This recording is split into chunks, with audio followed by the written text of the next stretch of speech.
June 18th, 2026, Romans 8:15. For you did not receive a spirit of slavery that returns you to fear, but you received the spirit of adoption to sonship, by whom we cry, Abba, Father. Colossians 1:23.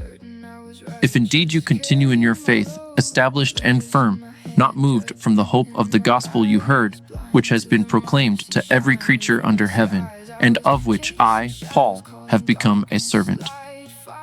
Acts 9:1-2.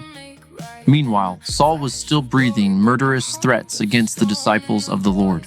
He approached the high priest and requested letters to the synagogues in Damascus, so that if he found any men or women belonging to the way, he could bring them as prisoners to Jerusalem. Reflection. Paul is the epitome of the transformation of the gospel. Fear of losing the exclusive authority and being the gatekeeper of holiness drove the Pharisees to madness. All irrational fear is slavery. Any fear we have of losing is irrational. We must balance stewardship with providence. The Lord gives, the Lord takes away. When we embrace the spirit of adoption, we lose interest in irrational fear. We lack concern for the loss. God is never the scary ghost who is seeking us for destruction. This rhetoric is only useful for cult building and evil gains. God's loving devotion has brought existence through his goodness and brought grace and atonement through his nature and character. He brought salvation through the flesh of his law and brings heaven to earth through the spirit of his presence. There is no place for irrational fear in the life of God's loving devotion. His persuasion can move the hardest of hearts. Saul was so bloodlusted that he could not see clearly. He strove every day relentlessly to end the way and kill anyone who followed Christ. Saul left for Damascus with kill-on-sight orders in hand. However, Saul never made it to Damascus. He died in a flash of light. What arrived was the body of Saul, but the spirit of Paul. His life was so transformed that Jesus gave him a new name.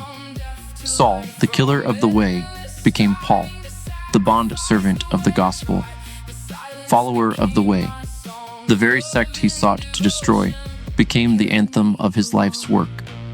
We miss the power of God's loving devotion due to the irrelevant amount of activity distracting us from sanctification and humility. Pacified Christians are the worst contributions to heaven's glory, yet they are the icons of Christianity. God longs for the passion of Saul and the loving devotion of Paul. Prayer. May we not settle for pacifiers in grace. Your loving devotion transforms us into your salvation and equips us by your persuasion. Thank you for the strength to endure all things and for the adoption into the glory of your majesty. We are family with the Creator and Christ.